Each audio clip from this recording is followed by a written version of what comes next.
തെക്കൻ കൊറിയക്കാരിയായ ചാസ സൂനാണ് ഇപ്പോൾ സമൂഹ മാധ്യമങ്ങളിൽ താരം.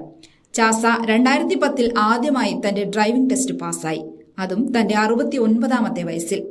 ആദ്യമായി ഡ്രൈവിംഗ് ടെസ്റ്റിനെത്തിയത് 2005-ലും. ഈ 5 വർഷത്തിനിടെ ചാസ ഡ്രൈവിംഗ് ടെസ്റ്റിനെത്തിയത് 959 തവണ. പക്ഷേ ഓരോ തവണയും പരാജയപ്പെട്ടു. ഒടുവിൽ വിജയിച്ചപ്പോൾ അത് വലിയ ആഘോഷമായി. കഴിഞ്ഞ ദിവസം സമൂഹമാധ്യമങ്ങളിൽ ചാസയുടെ കഥ വീണ്ടും പങ്കുവയ്ക്കപ്പെട്ടതോടെയാണ് സമൂഹമാധ്യമങ്ങളിൽ വീണ്ടും താരമായത്.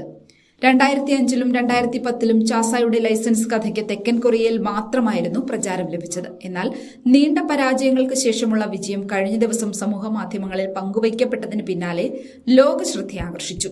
മൊത്തം 960 തവണയാണ് ചാസ തന്റെ ഡ്രൈവിംഗ് ലൈസൻസിനായി ശ്രമിച്ചത്. അങ്ങനെ 2010-ൽ തന്റെ 69ാമത്തെ വയസ്സിൽ വിജയം സ്വന്തമാക്കി.